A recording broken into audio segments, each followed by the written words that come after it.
A'udzu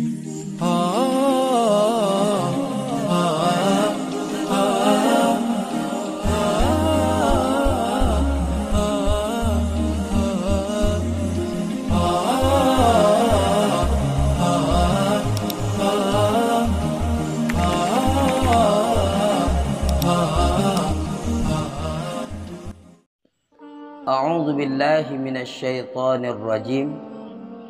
Bismillahirrahmanirrahim.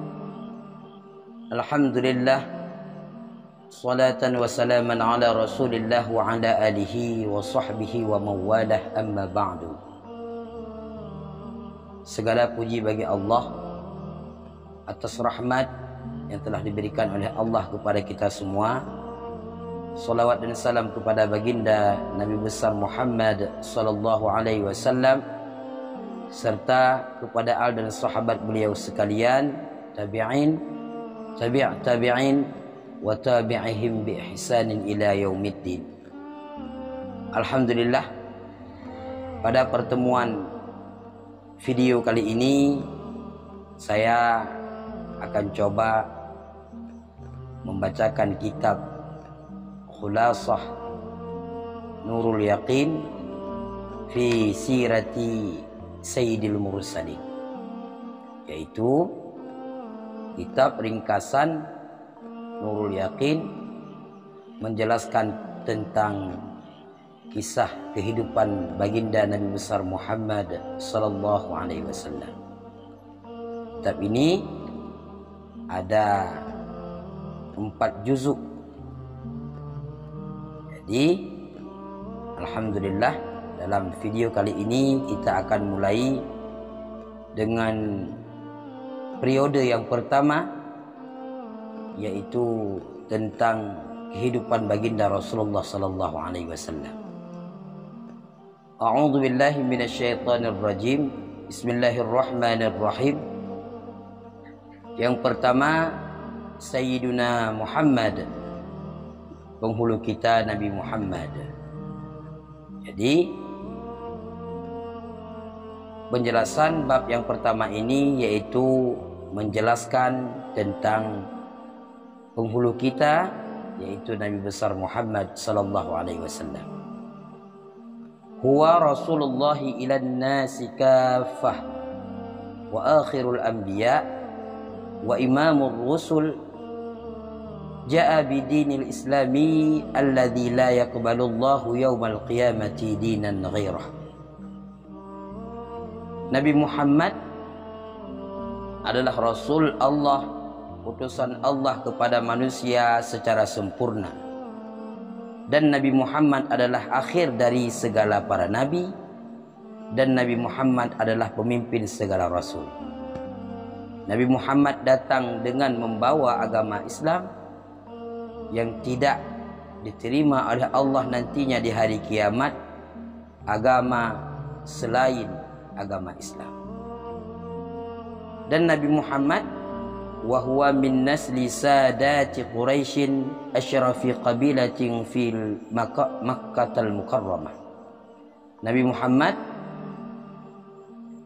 daripada keturunan pembesar-pembesar Quraisy, yaitu semulia-mulia kabilah di Makkah Al-Mukarramah. Wa yattasilu nasabuhu bi Ismail bin Ibrahim alaihi wassalam, dan bersambung nasab Rasulullah dengan Nabiullah Ismail bin Ibrahim. Semoga Allah memberikan kesejahteraan di atas keduanya. Jadi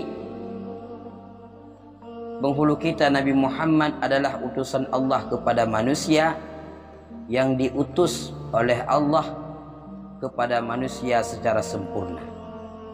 Dan Nabi Muhammad akhir daripada segala nabi. Tidak ada nabi sesudah Nabi Muhammad. Karena kata Rasulullah, la nabiyya ba'di, tiada nabi sesudah aku.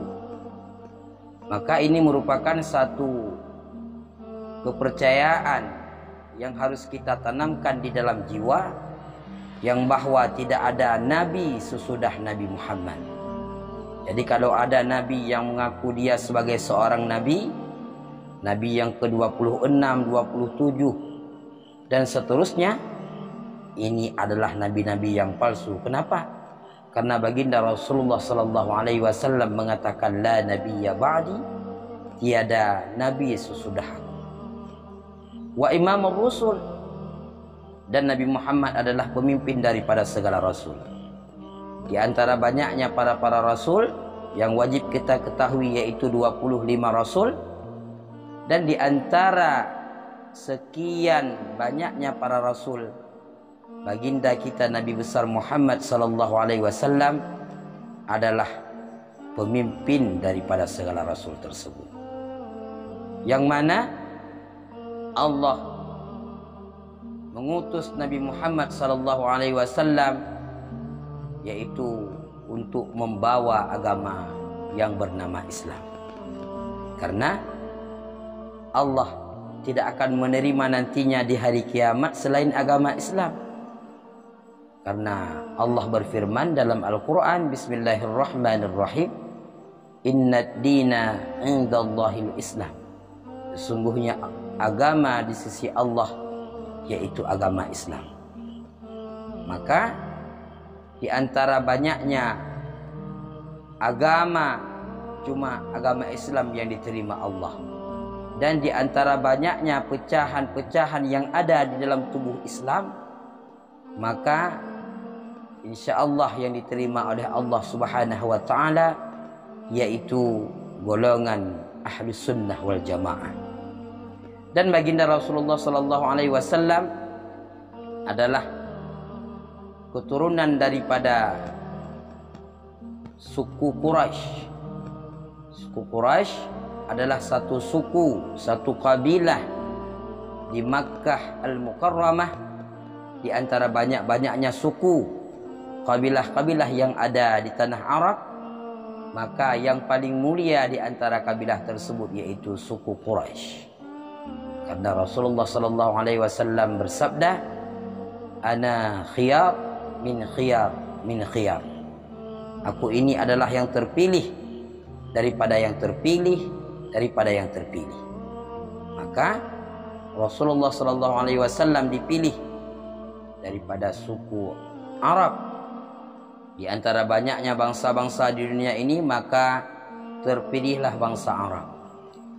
Di antara bangsa Arab, karena banyaknya suku-suku, maka Allah memilih suku Quraisy. Dan di antara banyaknya keturunan-keturunan Quraisy, Allah memilih yaitu daripada Adnan, yaitu garis keturunan Rasulullah sallallahu alaihi wasallam. Dan bersambung nasab Rasulullah yaitu kepada Nabiullah Ismail bin Ibrahim alaihi wassalam. Jadi nasab Rasulullah daripada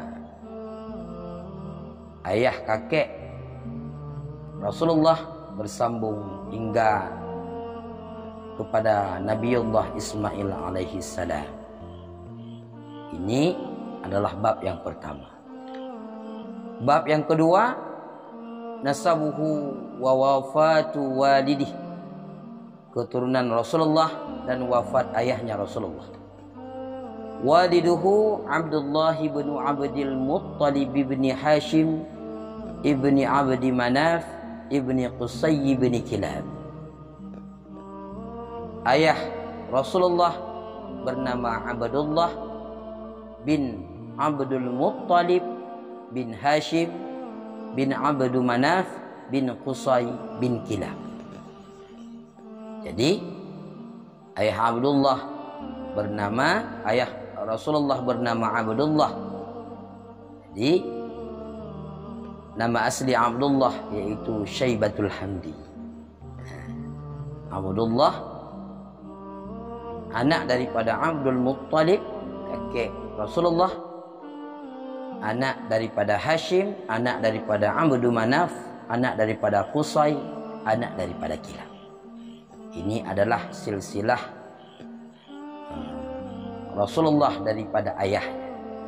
Wa ummuhu Aminatu bintu Wahb bin Abdi Manaf bin Zuhrah bin Kilab.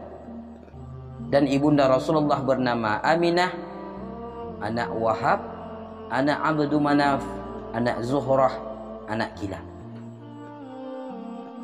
Fatajtami'u ummuhu ma'a walidihi fi jaddihi al-khamis wa huwa Kilab. Maka bertemulah ibunya Rasulullah beserta ayahnya Rasulullah, yaitu pada kakeknya Rasulullah yang kelima, yaitu Kilab. Jadi silsilah Rasulullah, baik itu daripada pihak ayahnya dan ibunya, yaitu berjumpa pada kakek Rasulullah, yaitu Kilab. Walaqad tuwfiya waliduhu wa huwa fi batni ummi. Dan sungguh diwafatkan ayahnya Rasulullah, padahal Rasulullah masih di dalam kandungan ibunya Rasulullah. Wa umruhu 18 sanah. Dan umur ayahnya Rasulullah, ayahanda Rasulullah, 18 tahun. Wa dufina bil Madinah, dan dikuburkan di Madinah. Walam yatruk lahu syai'an minal mal, dan tidak meninggalkan bagi Rasulullah sesuatu pun daripada harta. Jadi ayahanda Rasulullah yaitu Abdullah wafat di mana Rasulullah masih berada di dalam kandungan.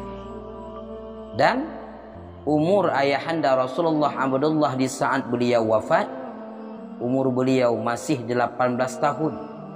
Berarti sangat muda ayahanda Rasulullah menikah dengan ibunda Rasulullah. Bahkan beliau wafat dalam usia yang masih sangat muda, yaitu 18 tahun. Dan beliau dimakamkan di negeri Madinah. Dan Rasulullah tidak meninggalkan sesuatu apapun daripada harta, karena ayahanda Rasulullah memang bukan orang yang kaya. Jadi tidak ada sedikit pun harta yang beliau tinggalkan kepada Rasulullah. Hikmah daripada Allah mewafatkan, mengambil kembali ayahanda Rasulullah sedangkan Rasulullah masih berada di dalam kandungan, cukup besar hikmahnya. Kenapa? Supaya jelas bagi manusia yang bahwa Rasulullah ini bukanlah didikan daripada ayahnya, karena beliau adalah seorang anak yang yatim. Di saat beliau lahir, itu menunjukkan yang bahwa syariat yang dibawa oleh Rasulullah, yaitu agama Islam, benar-benar wahyu daripada Allah, bukanlah ajaran yang diajarkan oleh orang tuanya. Mungkin untuk video ini cukup 2 bab yang kita bahas. Wallahu a'lam bissawab wa ilaihil marji' wal ma'ab.